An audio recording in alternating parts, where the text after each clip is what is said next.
This week on Songs of Praise, I'm here at Leicester Cathedral, where in just 4 days' time, the remains of Richard III, the last English king to die in battle, will be finally laid to rest. Historian Michael Wood takes an exclusive look at Richard's very own prayer book. Did he read this before the Battle of Bosworth? I think he probably did. Meanwhile, David's on the trail of a bishop who's cycling many miles on a mission for Lent. I'm going to be pretty tired and occasionally very fed up and wondering why on earth I'm doing it. And I'm joining a congregation here in Deer Sands, Cornwall, to celebrate at what's thought to be the oldest Christian building in mainland Britain.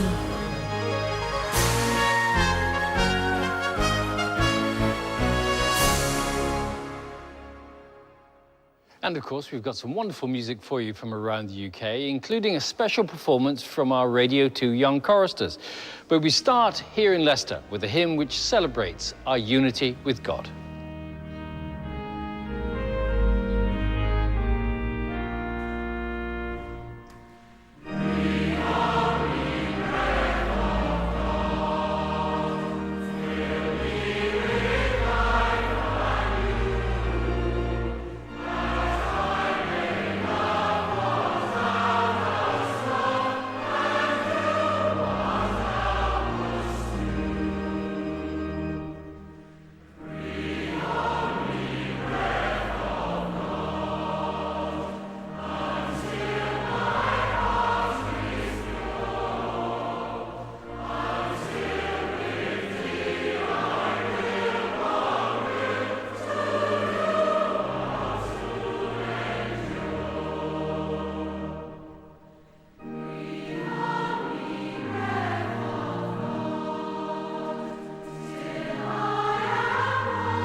This Thursday, the eyes of the world will be focused on this sanctuary here at the heart of Leicester Cathedral, when the remains of Richard III, killed at the Battle of Bosworth, will be formally laid to rest. About 600 invited guests, including members of the royal family and the Archbishop of Canterbury, will pay their final respects to the King at the end of what's been a truly remarkable story.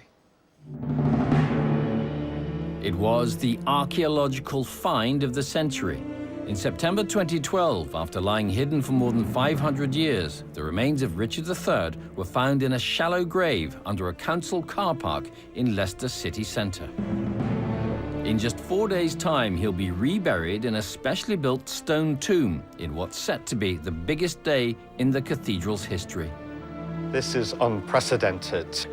A medieval monarch buried in Leicester Cathedral. And I think those of us involved in it and the people who will be here will remember this for the rest of our lives. Preparing the cathedral for a service befitting a king will be a huge task. This is where I come to buy my flowers, Bill. It's a company that... The job's been entrusted to local florist Rosie Hughes, who's provided flowers for the Queen for over 30 years. Rosie, when you were planning all this, then, what did you have in mind? Well, a woodland theme, something that would be sort of to that era, the medieval times. So that's why I've chosen the twisted willow with moss and textures. And so there's a real natural connection with Richard's time? Yes, yes. And do any of these have a religious significance? Well, the lilies do. It's always shown when it's the Annunciation of the Blessed Virgin Mary. And, of course, to go with the purity of Virgin Mary, we've got the lilies. Rosie's been making detailed preparations for this week's events for the past 5 months. Decorating Leicester Cathedral is one of the largest projects she's ever undertaken. I've calculated over 4,000 stems. 4,000 stems? Yes. That's a lot, even for someone as experienced as yourself. It is a challenge. but it means a tremendous amount because myself being christened and confirmed here, that's something very personal to me. And then also my profession. I get to create lovely things with all the beautiful things that God created. So I'm looking forward to it. He's the lily of the valley, oh my Lord. He's the lily of the valley, oh my Lord. He's the lily of the valley.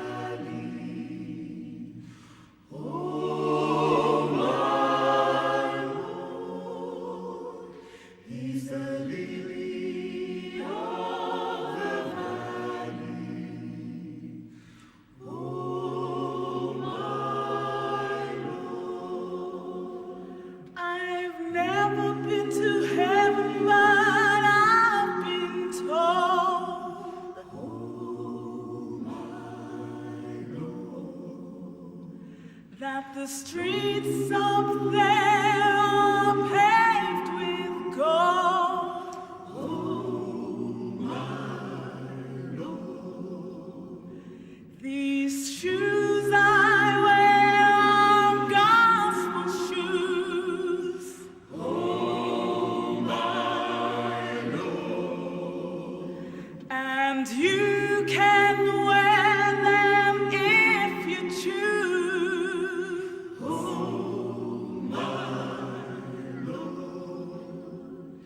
He's the lily of the valley.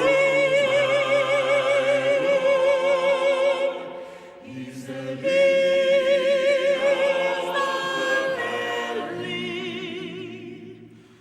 Oh, my Lord.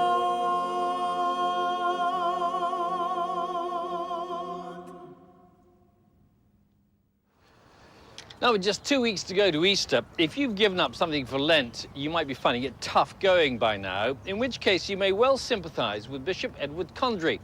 He's abandoned his car and he's taken up pedal power instead. David's been to see how he's getting on.